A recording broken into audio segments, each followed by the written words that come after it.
Hey everyone, I wanted to shoot a video to show you how electromagnetic induction works. So I'm sitting at my work table. I've got some old sandpaper here. I've got some copper wire. It looks red because it's got some enamel coating on the outside of it for protection. I've got a package of LED lights. This is what one looks like up close. These are some neodymium magnets. Sometimes they're called rare earth magnets. And then this is a galvanometer. You remember from the last unit that electric charge is measured in coulombs. When you have a certain number of coulombs passing a point per second, that's called amperage, because a coulomb per second is an ampere, or amp for short. Current is a type of speed. It's a rate, okay? So this galvanometer, there's a needle here in the middle. The A here that you see stands for amp.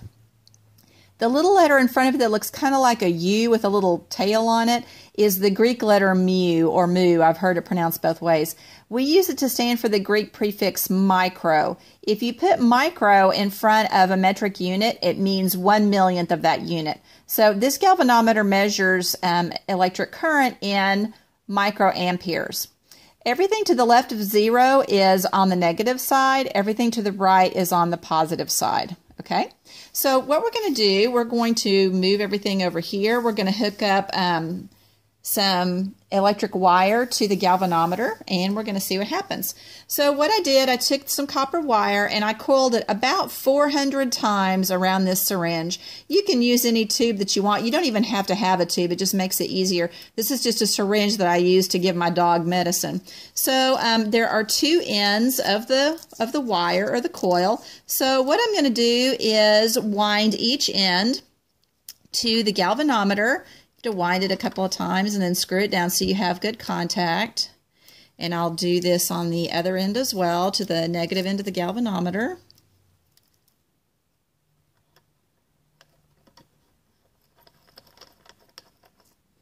Okay. And everything that I got here, I found at Amazon. You could find some of this stuff at Radio Shack. The galvanometer you could find at Home Depot, but it wouldn't look like this. It would be a digital one. I wanted this one because I wanted you to be able to see the needle move back and forth. Okay, so I'm going to stick the magnets inside here. And you'll notice that if it's just sitting in the coil and not moving, the needle's not moving either, is it? But look what happens if I move the magnets. The needle starts to move, doesn't it? Okay, and it moves from negative on both the negative end and the positive end. Remember that this coil of wire has about 400 turns of wire on it, and so it goes from about negative 400 to about 400. Okay, all right, so let's pull that out. I'm going to disconnect this one. And we're going to get another coil of wire.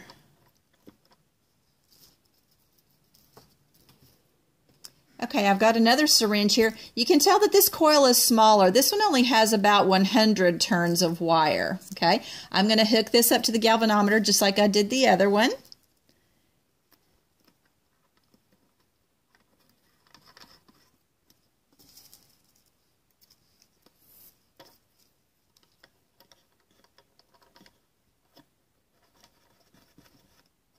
And we're going to do the same thing. I'm going to pass the magnets through, and I want you to watch the needle this time.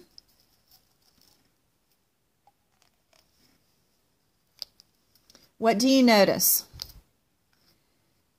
The needle isn't going as far to the left or right of 0 as it was earlier, is it? Okay. In fact, it goes from about negative 100 to about 100. Okay.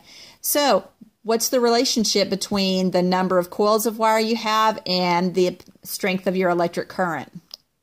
Okay, based on what you've witnessed, you can tell that the more coils you have, the stronger the electric current. And again, if the magnets are just sitting there, there's no electric current passing through, is there? The magnetic field has to change for electric current to pass through.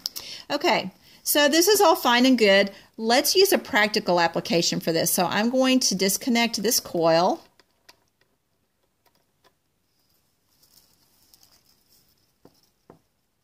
And I'm going to get the coil with 400 turns of wire around it again. But instead of hooking it up to the galvanometer, I'm going to hook it up to the LED light. It's got two electrodes here.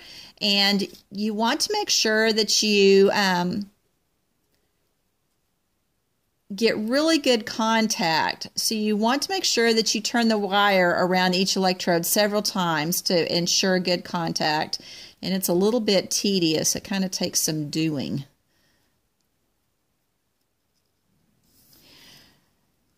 Okay, so now I've hooked this up to the LED, both ends of the coil, and I want you to watch what happens. If I just pass the magnets through slowly, nothing's happening to the LED, is it? Okay, but watch what happens if I move it quickly.